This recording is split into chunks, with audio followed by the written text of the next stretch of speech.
ஹிந்தில ரொம்ப இம்பார்ட்டன்டான சின்ன சின்ன நவுன்ஸ்களை பாத்துருமா? வாங்க வீடியோக்குள்ள போயிடலாம். காத்த வந்து ஹவா ஹவா அப்படின்னு சொல்லுவோம். ஃபார் அன் எக்ஸாம்பிள், ஃபேன்ல இருந்து காத்தே வர மாட்டுது அப்படின்னு சொல்ற இடத்துல ஃபேன் சே ஹவா நஹி ஆர. மண்ணை வந்து மிட்டி மிட்டி.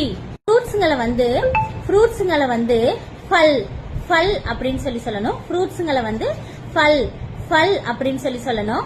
இதையே பூவை வந்து ஃப்ளவரை வந்து ஃபூல் ஃபூல் அப்படின்னு சொல்லணும். நெக்ஸ்ட் இலைங்களை வந்து எல்லா இலைங்களையுமே பத்தா பத்தா அப்படின்னு சொல்லுவோம். எக்ஸாம்பிள், வாழை இலைய வந்து கேலேக்கா பத்தா கேலேக்கா பத்தா. கேலா அப்படின்னா வாழைப்பழம், கேலா அப்படின்னா வாழைப்பழம், கேலேக்கா பத்தா அப்படின்னா வாழை இலை. நெக்ஸ்ட் விதைகளை வந்து பீஜ் பீஜ் அப்படின்னு சொல்லணும். எல்லா விதைகளையும் ஹிந்தில வந்து பீஜ் அப்படின்னு தான் சொல்லணும். இப்ப உங்ககிட்ட ஒரு क्वेश्चन, மண்ணை வந்து ஹிந்தில எப்படி சொல்லுவோம் அப்படின்னு மறந்துடாம கமெண்ட் பாக்ஸ்ல கமெண்ட் பண்ணிட்டு போங்க.